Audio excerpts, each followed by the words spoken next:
16ই আগস্টে আমি ঘাটশিলা গিয়েছিলাম এই ছুটিতে। হোটেলে চেক ইন করেছি 5টা নাগাদ। হোটেল থেকে বেরিয়ে সোজা নদীর ধারে গিয়েছি। আর এইখানে আমাকে যেটা পাগলামি আমাকে সবাই বলে, আমি ওখানে গিয়ে আমি শ্মশান ঘাট থেকে একটুখানি ভেতরে কোনো পথ নেই, আমি নদীর ধার দিয়ে আমি হেঁটে চলে গেছি একেবারে নির্জন জায়গায়। পাথরের উপরে বসে সূর্য ডোবা দেখলাম। তারপরে আকাশ অন্ধকার হওয়ার পরে তারা বেরোবে বলে আমি বসেছিলাম। এই সময় 4টে ছেলে, মনে হচ্ছে মানে লোকাল গ্রামের ফিশারম্যানেরই ছেলে, জাল ফেলছিল, খেলছিল। তীরে এসে আমার সঙ্গে গল্প করতে শুরু করে। গল্প মানে আমি যে গল্প 1001বার শুনেছি। আমি একা মেয়ে হয়ে ঘুরি, আর একা মেয়ে হয়ে বিশেষ করে আমি নির্জন জায়গা আমি পছন্দ করি বলে, একটু শান্তি পাওয়ার জন্য পছন্দ করি বলে যেসব জিজ্ঞেস করে, এখানে কেন আছেন একা, আপনি নদীতে ঝাঁপ দেবেন না তো, বাড়িতে কোনো ঝগড়া হয়নি তো, আপনি ঠিকঠাক তো, আপনার কি হচ্ছে, কোথা থেকে এসেছেন, যে সবাই যে প্রশ্নগুলো জিজ্ঞেস করে আমি তখনও সব সেই প্রশ্নগুলো উত্তর দিয়েছি। কথা বলতো আমার সঙ্গে। আমি তখন ওরকম কিছু ভাবিনি যে সবাই যে প্রশ্নগুলো জিজ্ঞেস করে আমাকে সেই প্রশ্নগুলো জিজ্ঞেস করছিল। তারপরে যখন অন্যদিকে কথা ঘুরলো তখন আমি উঠে আমি চলে এলাম। তারপর আমাকে কিছুক্ষণ ফলো করার পরে আমাকে ধরে যা করার করেছে।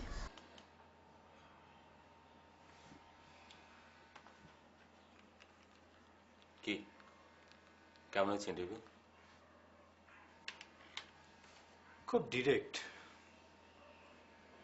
এরকম একটা ট্রমার মধ্যে দিয়ে যাওয়ার পর কেউ এরকম ভাবে কথা বলতে পারে ভাবিনি। আমিও ভাবিনি। রেপ নিয়ে যখন ছবি করবো বলে ঠিক করেছিলাম তখন আশাই করিনি কোনো মেয়ে এভাবে বলবে। কিন্তু জানো, সুসময় ইন্টারভিউটা পেয়ে আমার কনফিডেন্স অনেকটা বেড়ে গেছে। আচ্ছা, সুষমার ব্যাকগ্রাউন্ডটা কি? একটা বাঙালি মেয়ে, আমেরিকা জন্মেছে, বড় হয়েছে, স্বাধীন চেতা। কলকাতায় এসে কিছুদিন একটা নারী সংগঠনের সঙ্গে কাজ করছিল। একদিন একা একা ঘাটশিলায় বেড়াতে যায়। শোভনরেখার ধারে 4টা ছেলের হাতে ধর্ষিত হলো। আমি কিন্তু অতটা ভরসা পাচ্ছি না, জানো। কেন? তোমাকে তো সামগ্রিকভাবে প্রবলেমটা দেখাতে হবে। তো তাতে কি হয়েছে? সেটা কি একটা ইন্টারভিউ দিয়ে হবে?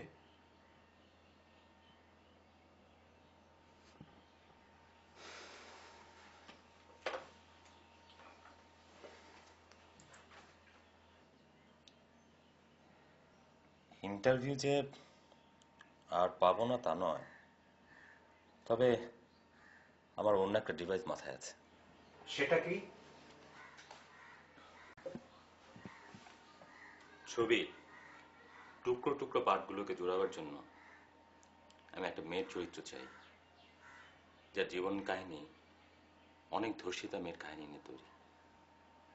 তাহলে তো এটা পুরোপুরি ডকুমেন্টারি থাকছে না, ডকু ড্রামা হয়ে যাচ্ছে। বলো, নাম যা খুশি দাও, ড্রামায় যদি ডকুমেন্টেশন থাকতে পারে তবে ডকুমেন্টারিতে ড্রামা থাকলে ক্ষতি কি?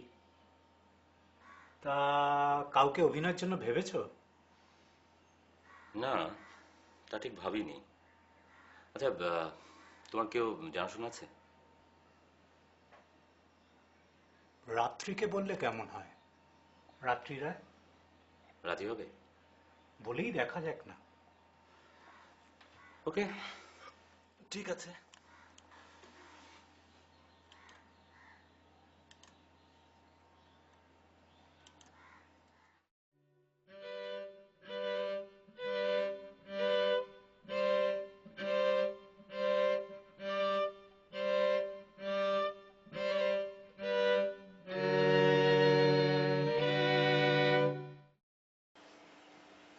রেপ নিয়ে ছবি? গল্পটা কি? একটা মেয়ের গল্প, আপনার মতো একটা মেয়ের গল্প। আমার মতো? না মানে আপনার মতো অনেক মেয়ের গল্প নিয়ে একটা গল্প। আচ্ছা, বারবার আপনি আমার মতো বলছেন কেন বলুন তো? সরি, বিষয়টা আপনি পার্সোনালি নেবেন না। আমি যেটা মিন করতে চাইছি সেটা হচ্ছে গল্পটা আপনার মতো একজনের, মানে একটা মেয়ের। আসলে রেপ এমন একটা দুর্ঘটনা যা কেবল মেয়েদের ক্ষেত্রেই ঘটে, আর যে কোনো মেয়ের জীবনে ঘটতে পারে তা। দেখুন, আপনার ছবিতে আমি কাজ করব কিনা বলতে পারছি না। আপনি আরেকদিন আসুন, বিষয়টা আমি আরেকটু ভালো করে জানতে চাই। ঠিক আছে, আমার কোনো তাড়া নেই।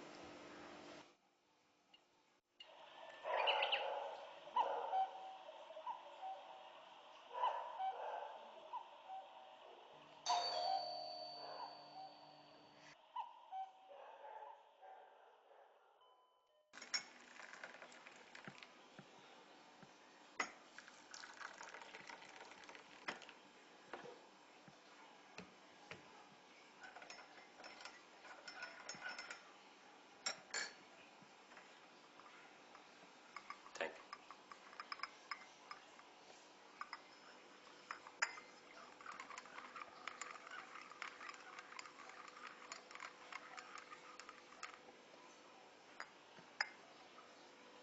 আপনি আমাকে সেদিন বলেছিলেন রেপ যে কোনো মেয়ের জীবনেই ঘটতে পারে, কিন্তু আমি তো নিজের ক্ষেত্রে কখনো এরকম ফিল করিনি।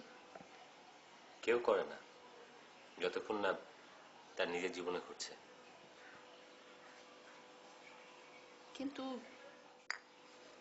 দুর্ঘটনার কি কোনো কারণ থাকে না? নেশা করে গাড়ি চালালে অ্যাক্সিডেন্টের চান্স তো বাড়বেই। তার মানে আপনি বলতে যাচ্ছেন দুর্ঘটনা এড়ানোর জন্য কিছু ব্যবস্থা, মানে কিছু প্রিকশন নেওয়া যেতে পারে। হ্যাঁ, মানে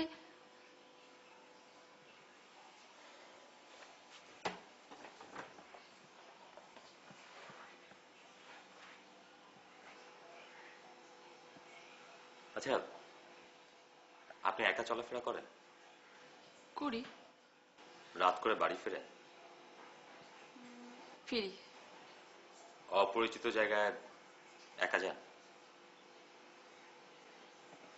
যাই। কেন? আমার কাজ থাকে বলে।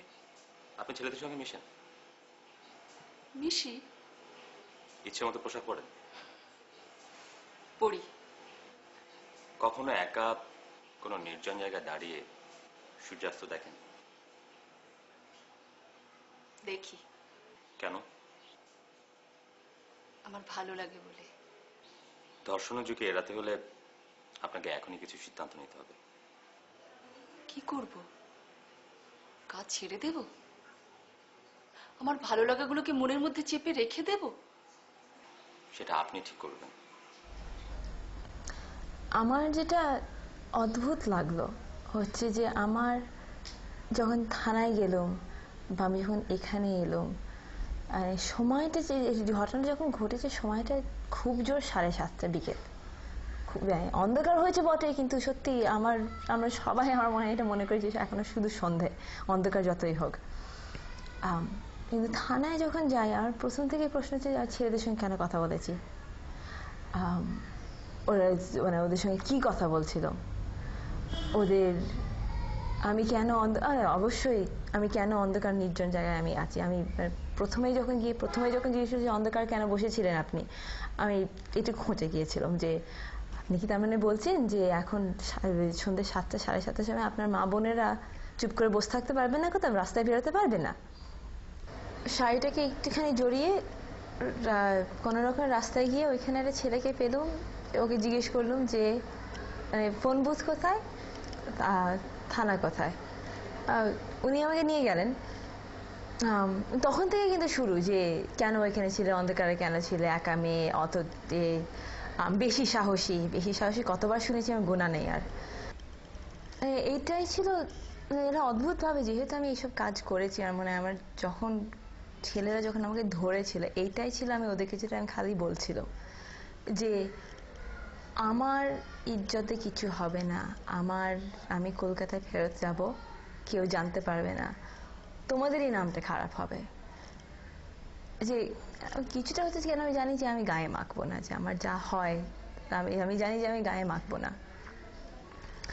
আমি বোঝাতে চেষ্টা করছিলাম যে ওদেরই ক্ষতিটা হবে, কিন্তু এই এই মান সম্মানের, আমি কেন ছেলেদের সঙ্গে কথা বলছিলাম, আমি কেন নদীর ধারে একা ছিলাম, এটা মাথায় খেলছিল, তখনও খেলছিল। কেন আমি জানতাম যে আমি কলকাতায় যত আমি মানি না, তো আমাকে কলকাতায় এসে আমাকে এইসব প্রশ্ন আমাকে ফেস করতেই হবে। আর কিন্তু যে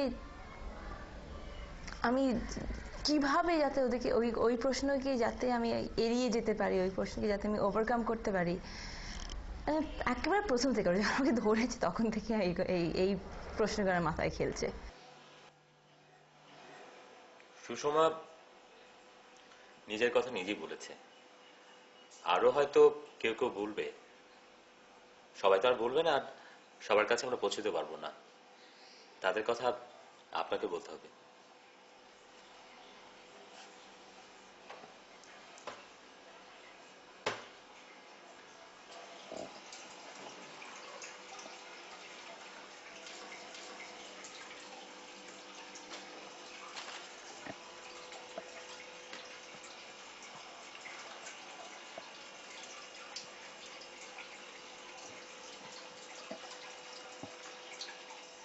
কাগজে প্রায় রেপের ঘটনা বেরোয়,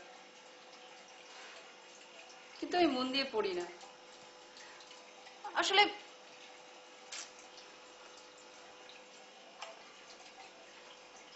এসব পড়তে আমার ভালোই লাগে না।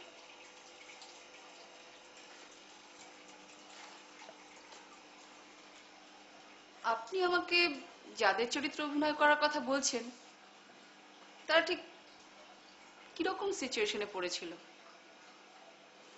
আমি একটু বুঝতে চাই।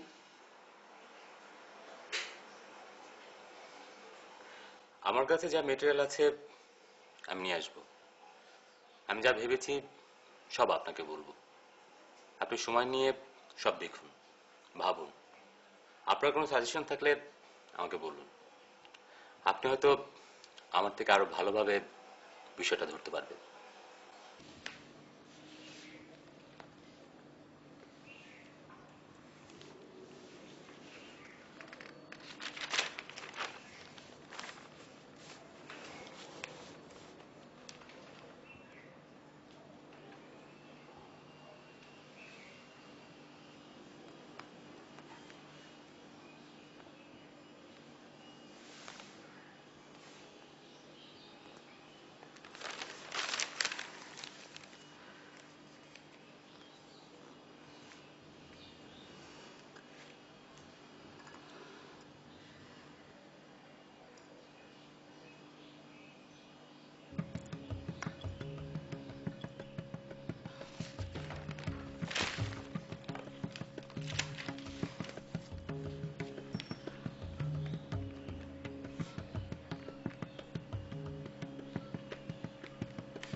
এখনো ঘুমোচ্ছ নাকি?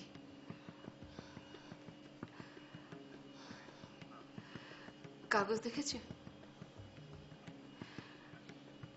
আছে হাতের কাছে? দেখো একবার।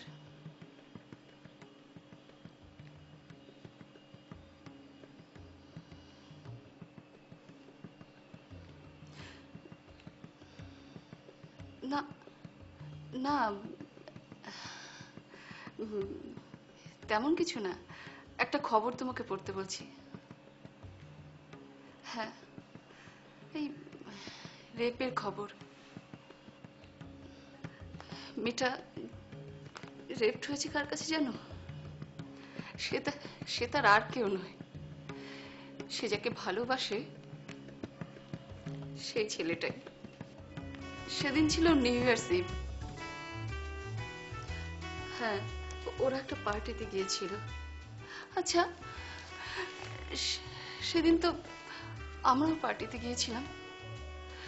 তোমার হ্যাঁ, তোমার মনে আছে কত নাচ হচ্ছিল? নাচতে নাচতে আমরা দুজনের কত কাছে চলে এসেছিলাম।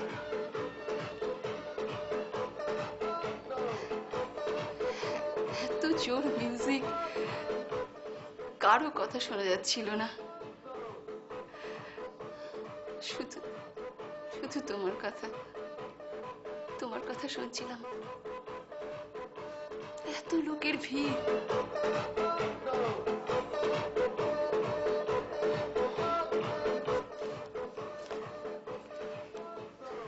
ওরা হোটেলের একটা রুমে চলে যায়। হ্যাঁ, ওখানে ছেলেটার 4টে বন্ধু ছিল। ওরা মদ খায়। মেয়েটা মদ খেতে চায়নি, ওকে জোর করে খাওয়ায়। তারপর ছেলেটা আর 4 বন্ধু মিলে মেয়েটাকে রেপ করে।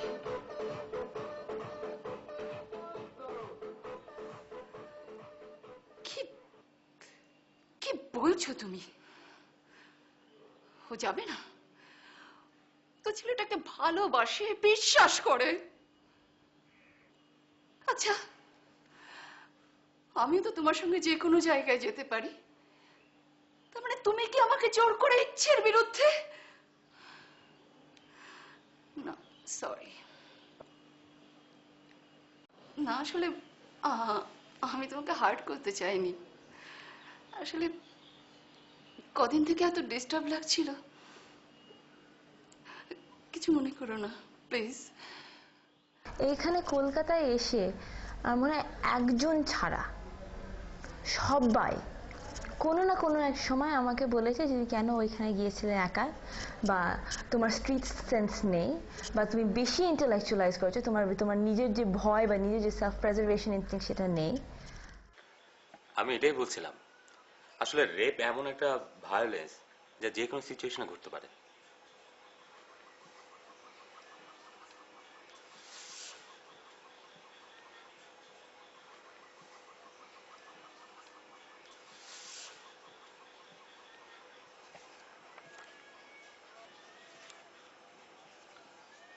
এটা দেখুন,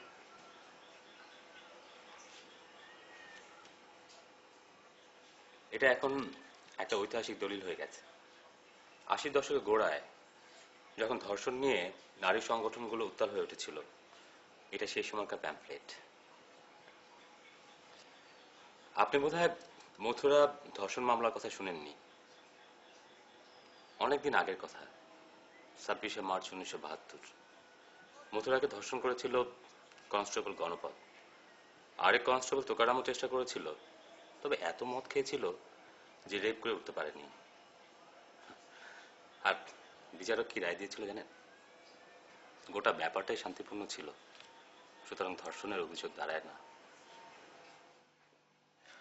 ধর্ষণ মানে এটা জানিয়ে দেওয়া যে মেয়েটা কোনো ব্যক্তি নয়, একটা বস্তু, তাকে নিয়ে যা খুশি তাই করা যায়।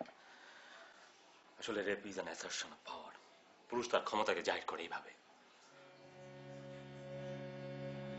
কি হলো, তুমি এভাবে তাকিয়ে আছো কেন? না, কি ভাবছো? কিছু না। বলো না কি ভাবছো। আচ্ছা,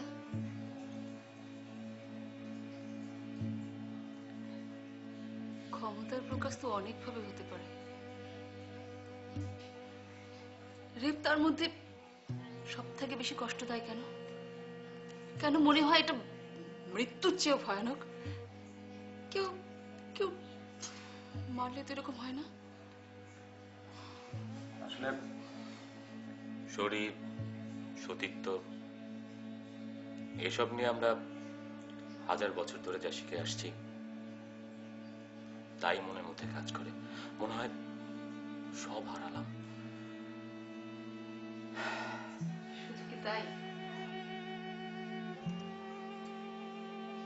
তাহলে বর, বয়ফ্রেন্ড, যার কাছে আমার শরীর, সতীত্ব কোনো কিছুরই বাধা নেই, সেও জোর করলে আঘাত লাগে কেন?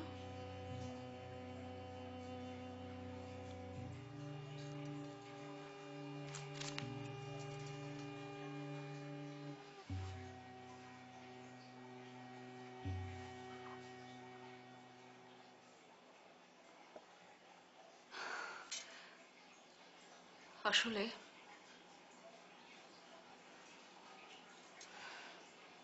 জোরটাই রেপ।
আমার সকল নিয়ে বসে আছি সর্বনাশের আশায়, আমি তার লাগি পথ চেয়ে আছি, পথে যে যান ভাসায়।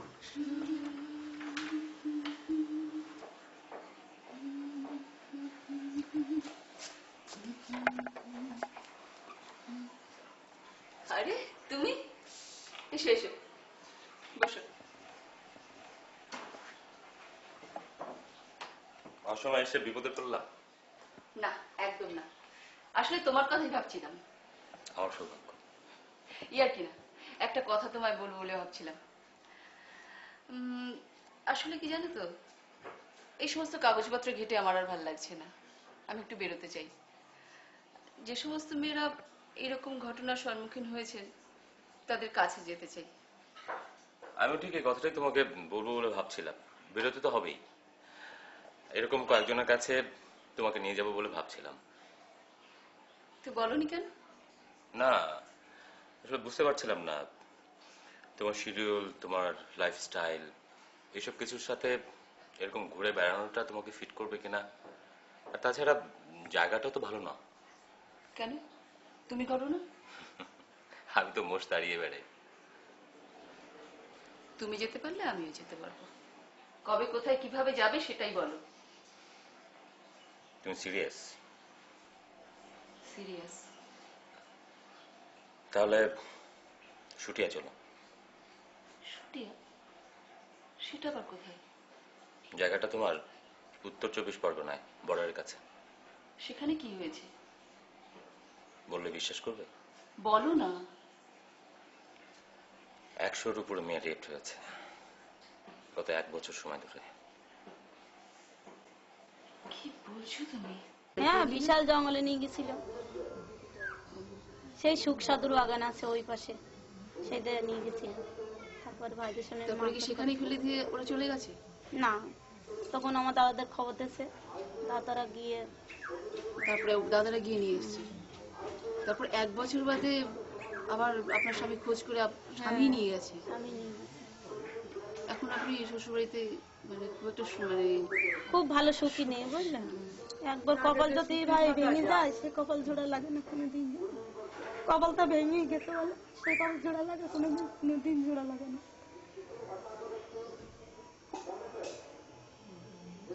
যারা বলছে না ওই জায়গায় আপনারাই থাকতেন, বুঝতে পারতেন যে এই কি ব্যাপার, এই কি জিনিসটা। ওই পরিস্থিতিতে যে থাকবে সেইটাই জানবে ওই যে কি হয়েছে। যারা নিয়ে গেছে তাদের মার দিয়েছে, তারাই জানবে যে এই কি। ভীষণ আজে বাজে কথা। আর ওদের কথা শুনলে মানে আজে বাজে কথা শুনলে মনে হয় যে এই জীবনটাই না, আর কিছু মরে যাবো। এই যে নারী জাতি আমরা আজকে কি কলঙ্কারি করছি, আমরা নারী আমরা আজকে নারীর মর্যাদা দিতে পারলাম না। আজকে আমরা কি করলাম আজকে, তাই আমাদের ভাবনা, আমাদের সারা জীবনটাই আমরা ভেবেই গেলাম। ভাইদের সামনে অপমান অপদস্থ অনেক কিছু। আর আজকে আমাদের কি নির্যাতনা। আমাদের কিছুই বলেনি, তোমাকে হট করে শুধু গিয়ে আর কি গিয়ে মারধর শুরু।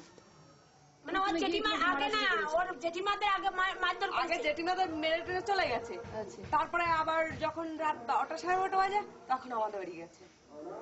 এবার কি ওরকম কোনো কারণ নেই, শুধু আমার জেঠিমাদের বলেছিল ওর মেয়ের নামে কে দুর্নাম তুলেছে, তাই মানে চৌধুরীর মেয়ের নামে এই নিয়ে হচ্ছে ঢুকেছে, কিন্তু আমাদের বাড়ি কোনো কারণ দেখাতে পারেনি যে কাউকে সহ ধরেছে কি কিছু, কোনো কারণ দেখাতে ঢুকেই অত্যাচার শুরু করে দিয়েছে।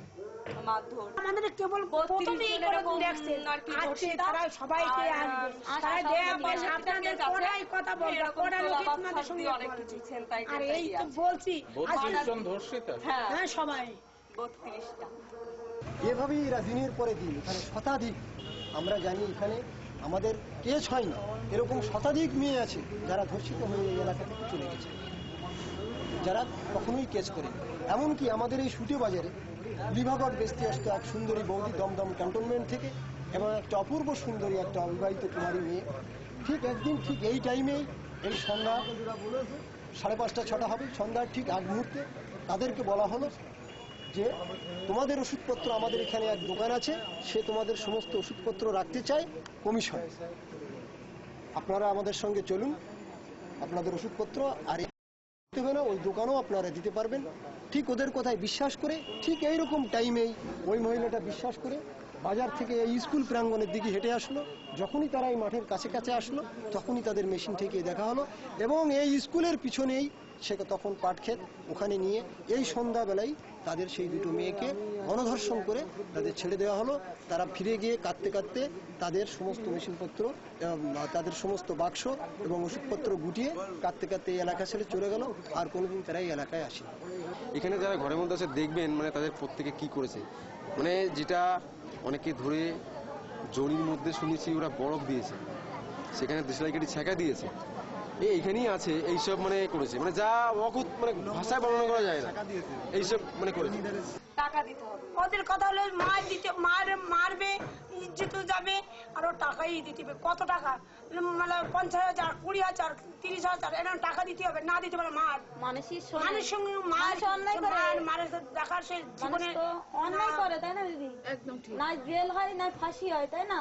এদের কাছে জেল হবে, ফাঁসি হবে, এদের কাছে দুটোই নিয়ম। ওদের কাছে নিয়ে গেলি, ওদের কাছে হলে আগে মার দেবে, তারপর টাকা, তারপর প্রশ্ন হবে যে টাকা কত টাকা দিতে পারবে। না আগে মারবে, টাকা না দিলে আবার না আলটিমেট ওরা চাই কি? ওরা চাই আগে আমাকে দিতে চাবে, ওরা টাকা চায়, প্রথম ওরা ফুর্তি করে, তারপরে ওরা টাকা চায়। আগে ওদের ফুর্তি করে নেবে, তারপরে আমাদের টাকার পরে টাকা। ওরা কি আমরা শুনেছি ওই ছবি টবি তুলতো হ্যাঁ, করে হ্যাঁ ওই তো ওই মানে তোমারও তো কিছু না। না ওই শ্যামল স্টুডিও, সামনে স্মৃতি স্টুডিও, ওই লোক ফটোগুলো তুলতো। এমন ওই স্টুডিও তো অনেক ওরকম ধরনের কাজ হয়েছে।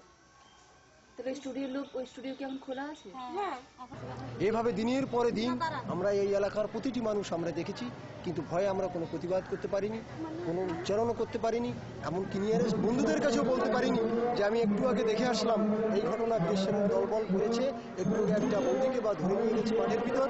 হ্যাঁ, আমরা একথা আমার খুব ক্লোজ বন্ধুকেও বলতে সাহস পেতাম না। যদি নাকি বন্ধুরা আমার নাম বাজারে ফ্ল্যাশ করে দেয়, তাহলে পরের দিনই আমার 50,000 টাকা জরিমানা এবং আমাকে হসপিটালে যেতে হবে। সত্যি প্রচণ্ড অত্যাচার হয়েছে।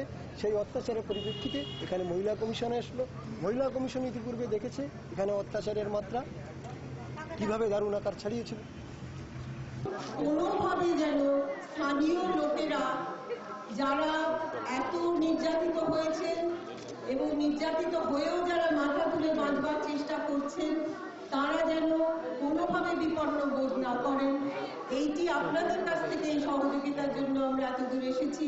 আপনারা এদের পাশে থাকবেন, কেননা দুর্বৃত্তরা সমাজের শত্রু, তাদের কেউই তাদের চায় না, এবং আমরা চাই যে তারা সকলের থেকে আলাদা হয়ে যান, এবং আপনারা সবাই একসঙ্গে থাকলে অতি অবশ্য এ বিষয়ে আমার কোনো সন্দেহ নেই, এবং আমাদের সহকর্মীরাও আমরা মনে করি যে সমস্ত সংগঠন, প্রতিবাদী মঞ্চ, স্থানীয় লোকেরা, বিশেষ করে মহিলারা এবং যারা এত কষ্ট পেয়েছেন, সবাইকে আমরা একসঙ্গে এই প্রতিবাদী মঞ্চের সামিল হতে বলছি, যাতে করে এদের। হ্যাঁ আমরা বলতে আছি আমরা তো যখন আমরা ভয় করে আছি তো আমরা কোথাও আমাদের পর্ব শেষ হয়ে গেছে, এরপরে যে আবার ভয় পাচ্ছি না যে এরপরে যে আবার বিঘ্ন ঘটুক এরকম ধরনের কিছু হোক, এটা আমরা চাই না।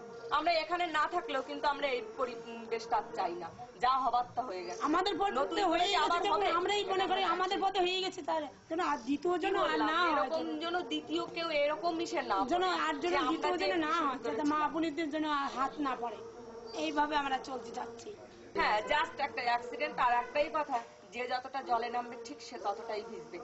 আর আমাদের তো জোর করে জলে নামিয়েছে, একটাই ড্রেস পরা ছিলাম, অর্থাৎ ড্রেসটা বদলে নিয়েছি।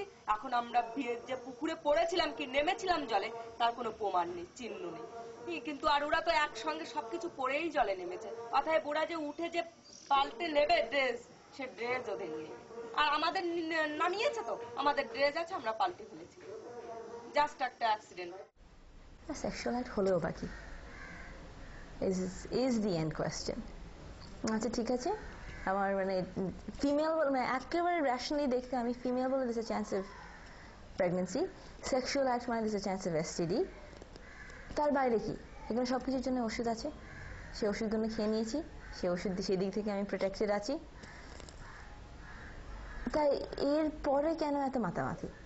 এই আমাদের শান্তি কমিটি আমাদের থেকে মহিলা প্রতিবাদী মঞ্চ কত মহিলা আছেন তাতে?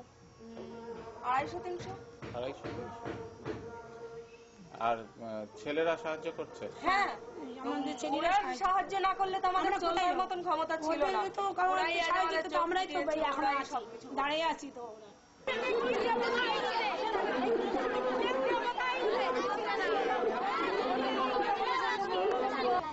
ধরবে না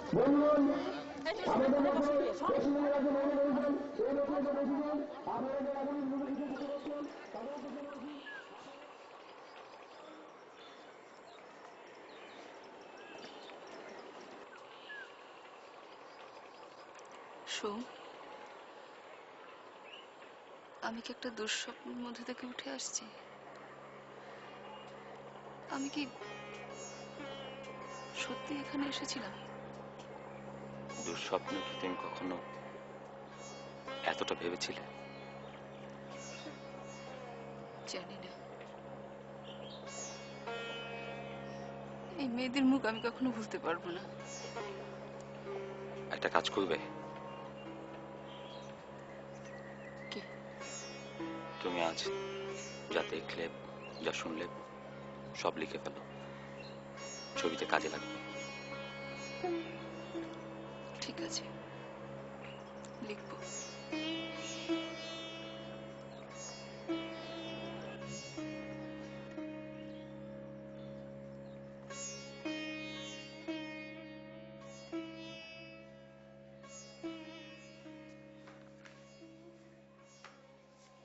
কই তোর নোটগুলো নিয়ে এসো। নোট? সে কি, শুটিয়ার উপরে এখনো কিছু লিখোনি?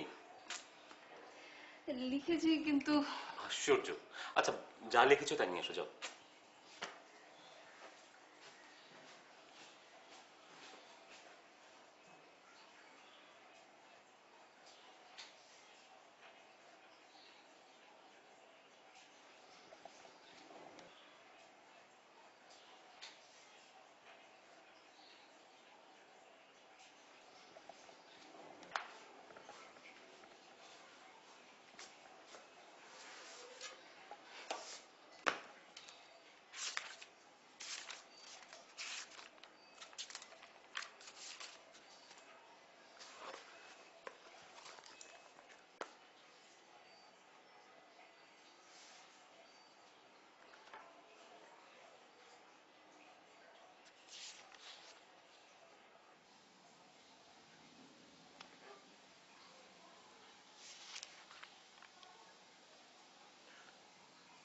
তুমি কি লিখেছো?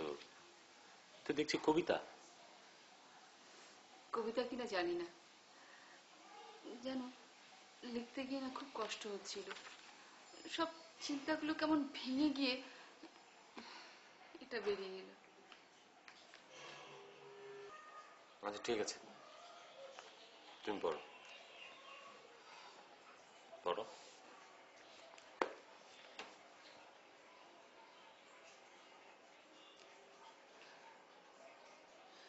ভারাক্রান্ত মনের কাছে ভরসা চায় ভালোবাসা। কামনাহীন জ্বালা নিয়ে নিরুপায় একা, হাত বাড়িয়ে দাঁড়িয়ে থাকা আলো বৃথা মনে হয়।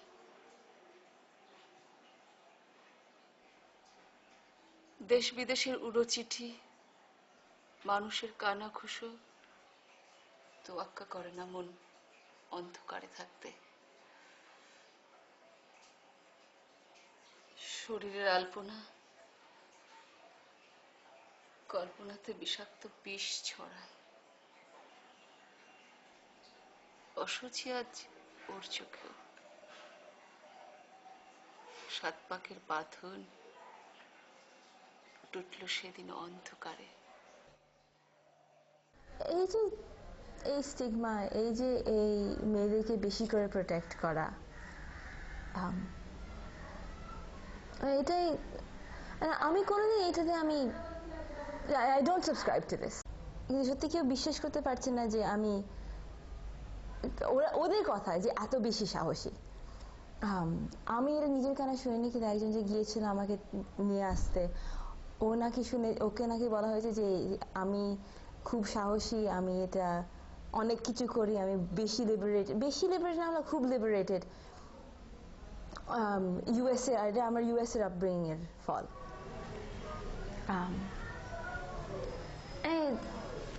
ওইখানে যে স্টিগমা কোনো অর্থে কম, কেউ যদি বলে এরকম হাসি পায়। মানে একটা আছে যে ওইখানে ইকোনমিক এম্পাওয়ারমেন্টটা আছে, ফলে মেয়েদের একটুখানি নিজের দু পায়ে দাঁড়াতে পারে। কিন্তু যে অ্যাকচুয়াল স্টিগমা, যে একটা মেয়ের ওপরে এটা হলে, যে কোনো একটা সেক্সুয়াল অ্যাক্ট মেয়ের ওপরে হলে, যে এটা একটা সাংঘাতিক জিনিস, এটা একটা বাজে জিনিস, যে এটা মুখে আনা যায় না, যেটা বললে মেয়েটা নোংরা হয়ে যায়, ওইখানে যথেষ্ট আছে। যেটাতে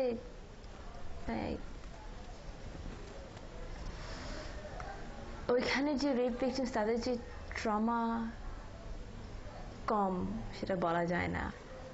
তা আমি জানি না যে একটা অপিনিয়ন আছে যে ও দেশে একটা লিবারেশন আছে, ও দেশের মেয়েরা খুব ফ্রি। কিন্তু ও দেশের মেয়েরা ওই কি ফ্রিডমটা নিয়ে আমরা কি করছি? যে আমার ওইখানেও ছেলেরা আমাকে দেখছে একটা অবজেক্ট হিসেবে, টিটকিরি মারবে, এইসব কাজ করবে ওদের নিজের আনন্দের বা ওদের নিজের পাওয়ার গেমসের জন্য, বা ওদের নিজের ফুর্তি, বা যে কথাই ব্যবহার করতে চায়, যে কারণেই হোক ওরা করবে। আর আমরা ইন দি এন্ড আমরা জাস্টিস পাবো না। আমাদেরকে ইন দি এন্ড আমাদেরকে 10টা কথা শুনতে হবে। আমাদেরকে ইন দি এন্ড আমরা ভয় পেয়ে কাউকে বলতে পারবো না। আমাদের ইন দি এন্ড আমার বন্ধুদেরকে বললেও বন্ধুরা আমাদের কথা বিশ্বাস করবে না। তা লাভটা কি? আমি বাড়িতে ডিউটি করি, আমি আর কাজ করি, বালিগঞ্জে লাগি ডিউটি করি। তো আমি 10টার সময় বাড়ি ফিরি, এখান থেকে টেনে নিয়ে যায়, নিয়ে ওর বাড়িতে উঠোনে নিয়ে গিয়ে আমার খুব মেরেছে, মারধর করেছে, 4-5 জনের খুব মারধর করেছে। এমনকি নাকে থেকে রক্ত বার করে দিয়েছে, খুব মেরেছে। মারার পরে তারপর আমাকে ধরে দড়িতে বেঁধেছে, বেঁধে গলায় গামছা দিয়ে বলে মেরে ফেলে দেবে, বলে পিলারের গায়ের সঙ্গে দড়িতে বেঁধেছে, বেঁধে আমাকে মাথায় পুরো ন্যাড়া করে দিয়েছে, পুরো ন্যাড়া করে ছেড়েছে আমাকে, বলে বিয়ে মেরে ফেলে দেবো বলে পিলিয়ারের সঙ্গে দড়িতে বেঁধেছে, বেঁধে খুব মেরেছে। আমার স্বামী পায়ে ধরে কেঁদেছে, বাচ্চাগুলো গিয়েছে, তাদের ধাক্কা মেরে ফেলে দিয়েছে, দিয়ে পুরো মাথাকে ন্যাড়া করে দিয়ে আমাকে বাড়ি পাঠিয়ে দিয়েছে। ওর উঠোনে টেনে নিয়ে গেছে, এখান থেকে উঠোনে টেনে নিয়ে গেছে 4-5 জনে মিলে। আমি আমার ডিউটি করি আর কাজ করি, এরকম কাজ করি, বলে আমার জামাই সঙ্গে আছে, আমার জামাই নেই ঘুরে, আমার জামাই নেই করে, কে বলেছে ও বলেছে, সে বলেছে, ও বলেছে, নানান রকম লোকের কথা বলছে। এবারে সবাই জিজ্ঞেস করে তুমি হাতে হাতে ধরেছো? বলেন না, ওরা ডায়মন্ডে গেছে, এই করেছে, নানা রকম কথা নিয়ে আর কিরম করেছে। আমার স্বামী বলছে দাঁড়াও দাঁড়াও দাঁড়াও, বুঝলাম করো নরম করো না, বলে না ওকে মারবো বলে এখান থেকে টেনে নিয়ে গিয়ে উঠোনে নিয়ে গিয়ে বাচ্চাদের পড়াশোনা কি বাচ্চাদের খাওয়ানো করানো, সে তো আমার ফাঁকে বেরোতেই হবে, যেতেই হবে। কিন্তু বাচ্চাগুলো কে দেখবে, তাই না? কি পড়াশোনাতে একটা ঝামেলা আছে, খাওয়ার একটা ঝামেলা আছে, এই ফাঁকে যাই কাজ করি, ও বলে কাজ করে না, নোংরামো করতে যায়, ও বাইরে যায় নোংরামো করতে যায়, ও নোংরা বিক্রি করতে যায়, চামড়া বিক্রি করতে যায়, নানান রকম কথা নিয়ে প্রতিদিন গালাগালি দায় করে। আমরা কোনো কথা দর ধরি না, যে কে পারবে ওদের সঙ্গে, আমাদের দরকার নেই বলে ভোরে আমি বার হয়ে যাই, রাত্রে আসি, ওরকম যেই বার হয়ে যায় তখন এই গালাগালি শুরু করতে যায়, চামড়া বিক্রি করতে যাই, করতে যাই, করতে যাই, যেতে দিয়ে সব নানা রকম। তারপর লাস্টে বদনাম দেওয়ার হলো না, এবার জামাইয়ের সঙ্গে যায়, এই নিয়ে বদনাম দিয়ে আমার এই ছিল না, তো এইটুকুনি বন্ধ ছিল। তারপর আমার বিয়ের পরে টাকা দিয়ে ছাড়াবার পরে ঘর হলো, সে একটু জায়গা নিয়ে অশান্তি পাশে বাড়ি দিলাম, পাশে ওরাও নানা রকম ঝামেলা নিয়ে আর কি জড়ি, আমাদের এখানে থাকতে দেবে মেন কথা।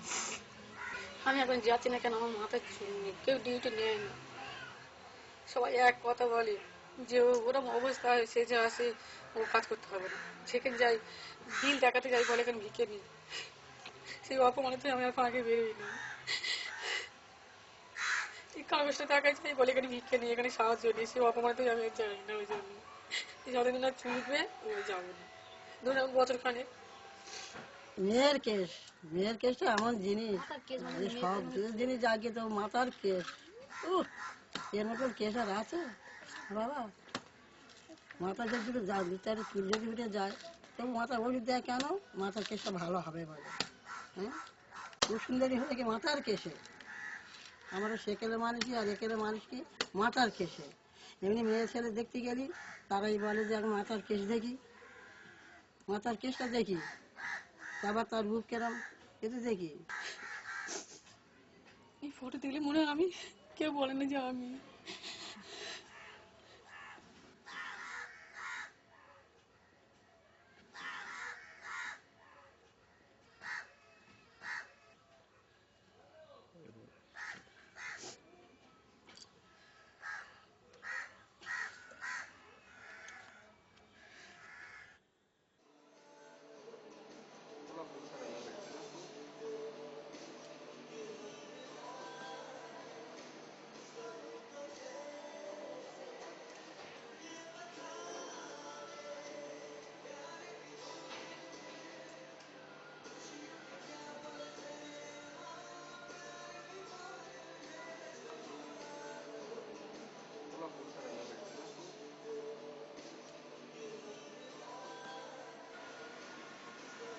দেখো এটা ঠিক আছে কি আরো ছোট করো?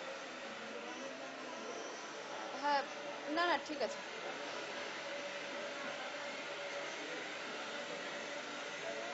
আচ্ছা রেবেকা, আমাকে ন্যাড়া বলে কেমন লাগে? কি বলছো তুমি?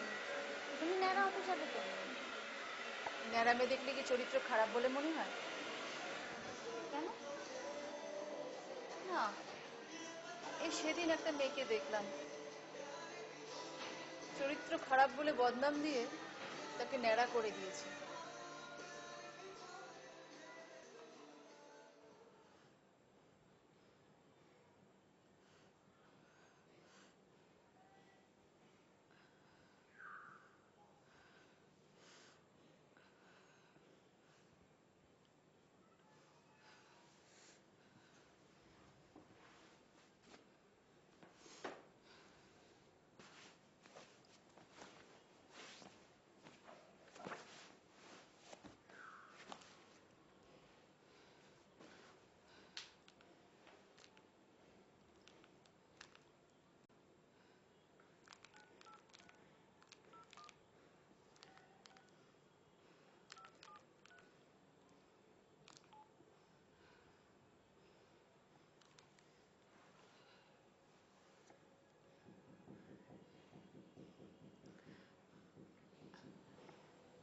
মনোজ,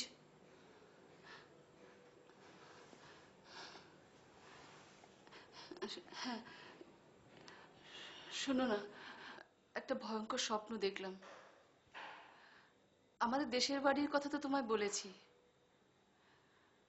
হ্যাঁ, আমাদের বাড়ির কাছে না একটা বড় মাঠ আছে, সেখানে একটা বড় বাড়ি, সেই বাড়িতে না জানো কয়েকজন লোক মিলে আমার আমার বন্ধু ইন্দ্রাণী, ওকে ওকে কতগুলো লোক জোর করে টেনে নিয়ে যাচ্ছে। আমি চিৎকার করছি, আমি যেতে চাইছি, আমাকে কারা যেন আটকে রেখেছে, যেতে দিচ্ছে না। আমি বলছি তাহলে আমাকে যেতে দাও, তোমরা যখন যাচ্ছ না। ওরা আমার আমার আমার কথা শুনছে না। ইন্দ্রাণীকে ওরা রেপ করলো।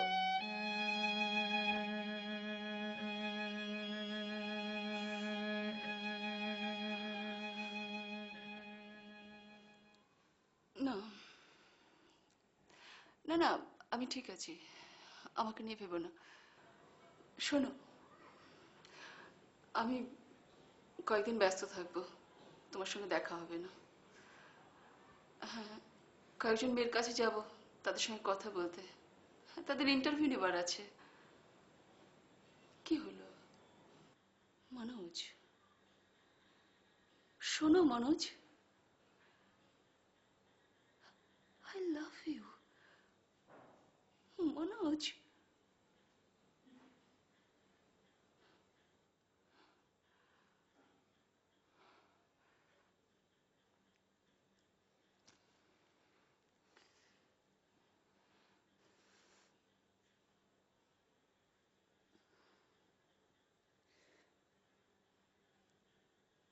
ঘটনাটি হলো যে একটা কুমারী মেয়ের সন্তান প্রসব হয়েছে আগের দিন রাত্রিবেলা।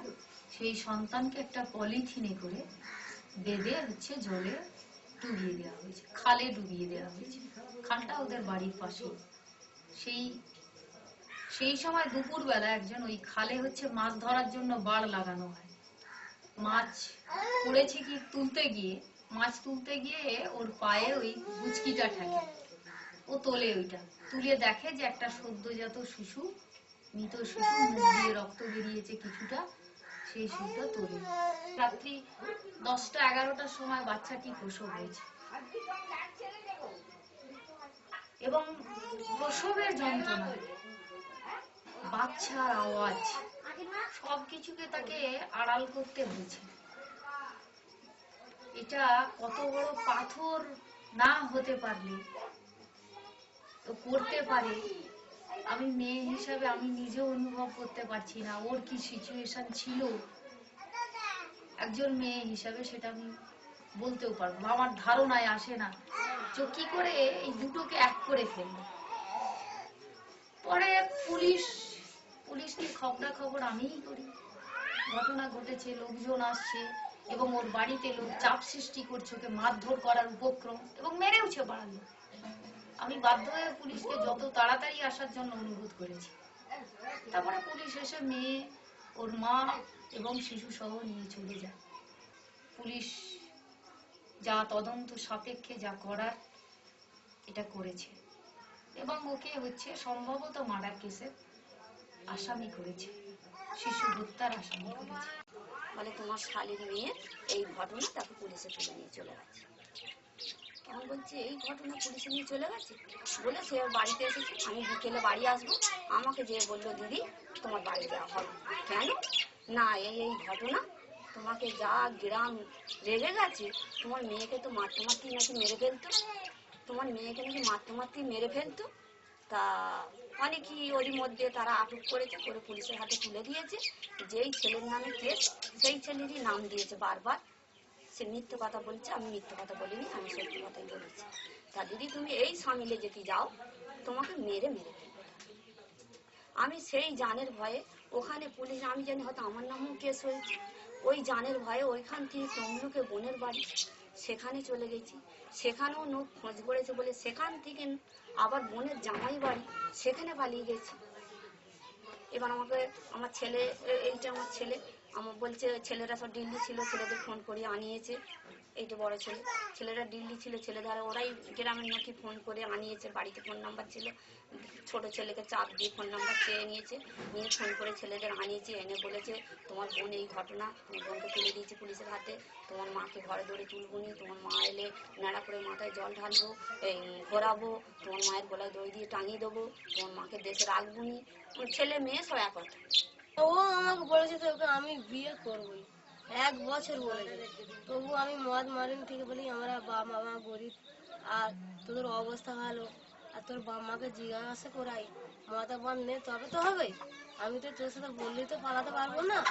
ও আমাকে 1 বছর ভরসা দিয়েছে, তোকে বিয়ে করবো, তুই কাকুকে বলি না, তুই আর আমি জানি। ডাক্তার যে ধরা পড়লো, ডাক্তার বললে 7 মাসের গর্ভপাত। ছেলের বাপ বলেছিল মেয়েটাকে ছেড়ে দাও, বাচ্চা নষ্ট হবে। আমি বলি বাচ্চা নষ্ট করতে, বাচ্চা যদি মরে যায় মেয়েটা কি হবে, বলে যাই যাকে। ছেলের মেসমশাই সে বলে চুপে চুপে বাচ্চাটা নষ্ট করে দাও, না যদি নষ্ট করবে তোমাদের বাড়ি ঘর হবে। এখন আমাদের গ্রামের একটা বড় বিচার বসলো, বসতে আমার মা বাবাকে গার্জেন ডাক করালো, ডাক করাতে হাজার জরিমানা করালো, করাতে বলে 3 দিনের ভিতরেই মেয়েটাকে বাইরে থেকে বার করে ঘর থেকে বার করে দিতে হবে। এখন আমি কাঁদতে কাঁদতে ভ্যানে করে চলে যাচ্ছি। তাই বলি মা আমি তো অপরাধ, তোমার তো অপরাধ নাই, তোমাকে একটা ভ্যান ভাড়া করে দাও, আমি চলে যাচ্ছি। চলে যেয়ে এবার 3 দিন অবস্থা না খাওয়া দাই চলে ঘর থেকে পালিয়ে গেল। এবার অন্য জায়গায় এবার রাস্তাঘাটে দিন কাটাই। বাচ্চা থাকবে আমাদের কাছে, আমরা কি আছে আমরা বাচ্চা থাকবে কি করবে, তা শুনতে শুনলাম তো খারাপ হয়েছে। মানুষ করার মতন 5 জন যেমন মানুষ করছে সেরকম মানুষ করার মতন দায়িত্ব মানুষই করবে। প্রথমে ও আমাকে ভালোবাসে, আমার বাড়ির কেউ রাজি হয় না। তারপর আমি প্রথমে রাজি ছিলাম না, লোক দ্বারা আমার রাজি করালে বেশ কদিন আমার সাথে মেলামেশা করার পরে আমার মা বাড়ি থাকে না, আমার মা ছিল বাবার কাছে। মা বাড়ি থাকে না, রাত্রেবেলাও আসে, এসে আমার বাড়ি কেউ ছিল না, আমি একা ছিলাম। আমার সাথে খারাপ ব্যবহার করার পর আমার বিয়ে করবে এই দেখিয়েছে যে আমরা বিয়ে করবে, ওদের অবস্থা ভালো। আমি প্রথমে বলেছিলাম যে না আমাদের অবস্থা, আমরা গরিব, তোমাদের অবস্থা ভালো, আমি তোমার সাথে মেশবো না। তো বলে না তুমি যদি না মেশো তা আমি বিষ খেয়ে মরে যাবো। অনেক ভয় টয় দেখি আমার সাথে মেশার পর একদিন আমার মা ওরা ডেকেছে যে এই শুনছি তা কি বলো।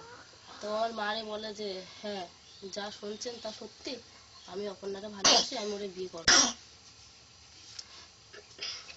আমার মা বলে তা ভালোবাসো সেটা কি সব দিনের জন্য না 2-1 দিনের জন্য? কি না সেটা সব দিনের জন্য। এই দরজায় বসে রয়েছি, এই দরজার জন্য আমার কোনোদিন বন্ধ না হয়। এবার সেই থেকে আমার সাথে মেলামেশা করার পর মা যখন বাড়ি থাকে না তখন আমাদের বাড়ি আসে, মার সামনে তেমন আসতো না। এবার আসার পর আমি 2-1 মাস গর্ভবতী হয়ে পড়ি, তারপরও বাচ্চাটা নষ্ট করে দিতে যায়। প্রথমত আমি রাজি হইনি, ওর দিদির সাথে বলেছে ওর দিদি আমার কিনবে, অন্য জায়গায় বসে আলোচনা হয়েছে যে বাচ্চাটা নষ্ট করতে যাবে, কিন্তু আমি তাতে রাজি হইনি। আমার মার সাথে বলিনি, আমার মার আক্রমণ বলে আমি বলিনি। রাজি না হওয়ার পর সেই থেকে আমাদের মধ্যে অশান্তি হয়। এর ভিতরে আমার গোবরডাঙ্গা রেজিস্ট্রি অফিসে রেজিস্ট্রি করতে গেছিল, ওই রেজিস্ট্রি করে বাড়ি এসে ওদের বাড়ি জানাজানি হয়ে যায়, সেই দিয়ে অশান্তি হয়। আর আমার সাথে আর কথা বলেন, আমাদের বাড়ি আসে না।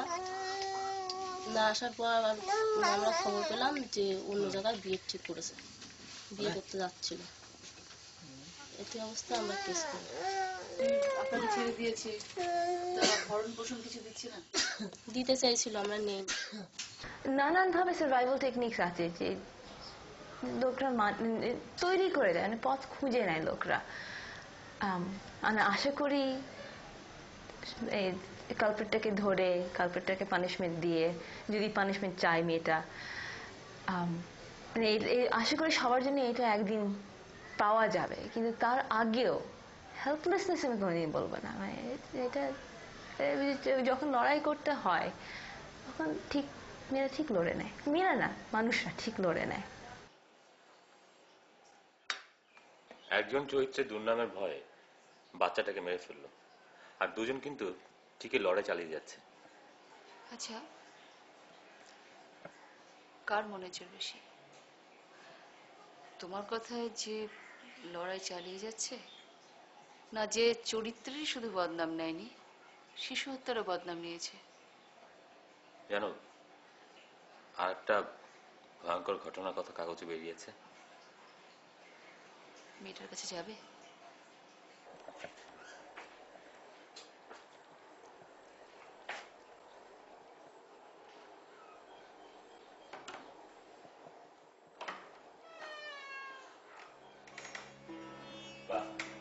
একদফা ঘুমে নিলে মনে হচ্ছে। এখানে এসে বেশ ফ্রেশ লাগছে।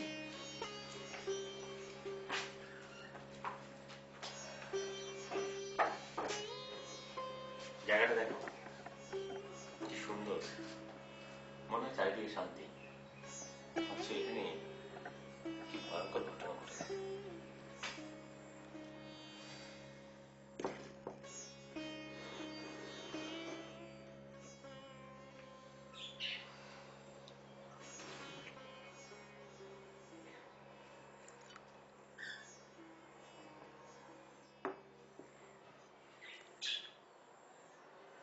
তোমার কি মনে হয় মেয়েটা কথা বলবে? দেখি না চেষ্টা করে, তবে ভীষণ চাপে রয়েছে। এটা বেশ পাওয়ারফুল। আমাদের কিন্তু খুব সাবধানে কাজ করতে হবে।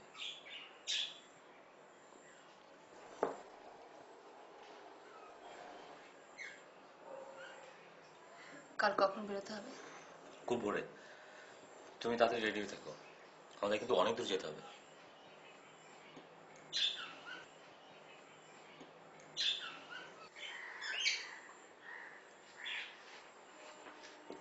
আচ্ছা, এখানেও কি মেয়েটার চরিত্রকেই সবাই দোষ দিচ্ছে? শুটিয়ে দেখলে না, এক একটা মেয়ের চরিত্র খারাপ বলে বদনাম দিয়ে টাকা দাবি করা হলো, টাকা দিতে না পারলে তাদের রেপ করা হলো অথবা ব্লু ফিল্মে অভিনয় করানো হলো। তারপর চরিত্র খারাপ বলার আরো সুবিধা হয়ে গেল। চরিত্র নিয়ে মেয়েদের বড় জ্বালা।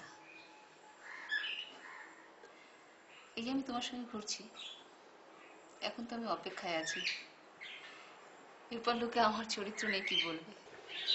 লোকে কি বলছে সেটা বড় কথা না, তুমি নিজে কি ভাবছো?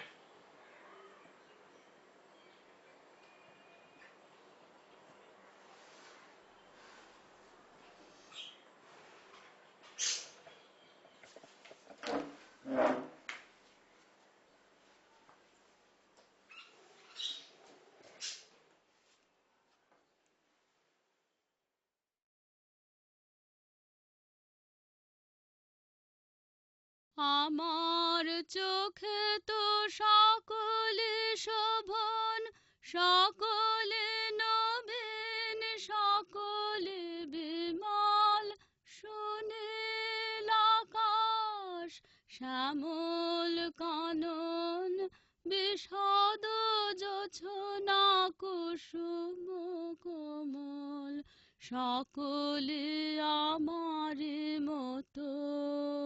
তারা কেবলি হাসে, কেবলি গায়, হাসিয়া খেলিয়া মরিতে চায়।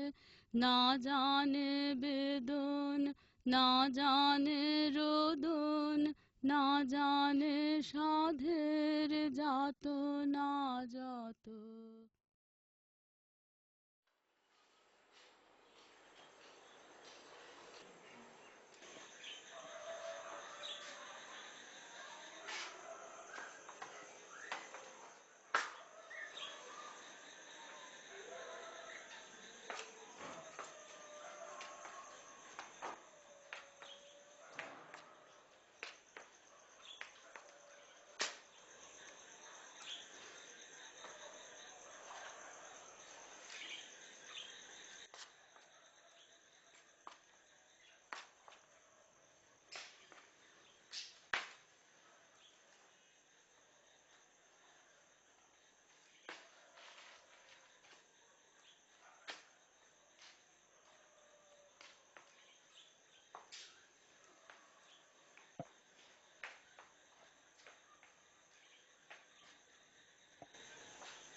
রাত্রি, রাত্রি রেডি?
অ্যাকচুয়াল রেপটা যতটা ট্রমা ছিল তার থেকে বেশি কলকাতায় ফেরত এসে তার থেকে অনেক বেশি ট্রমা ফেস করেছি। ইনফ্যাক্ট আমি যখন ফেরত আসি তখন আমি যারা আমার সঙ্গে এসেছি তাদের একজনকে আমি বলছি যে মানে খড়গপুরের দিকে যখন আসি বলছে খড়গপুরে আমি নেমে যাচ্ছি। আমার খুব ইচ্ছে ছিল খড়গপুরে নেমে আরো দুদিন খড়গপুরে থেকে আমি একাই থাকছি, আবার বা কেউ যদি আসতে পারে তো থাকবে, কিন্তু কলকাতায় আমি ফেরত আসতে চাইনি। কেন? আমাদের নারী সংগঠনও হোক, আমি যেভাবে কয়েকটা সংগঠন বা আমাদের সংগঠনের মেম্বার্স বা যাই হোক যে রেসপন্সটা পেয়েছি, বুঝতে পেরেছি যে থিওরিতে আচ্ছা ঠিক আছে এইসব কথা বলা ঠিক মানে দরকার, কিন্তু যখন সত্যি সত্যি হয় এটা কাছের লোকে সেই সব থিওরি জানলা দিয়ে উড়ে চলে যায়, কোথায় যায় জানি না।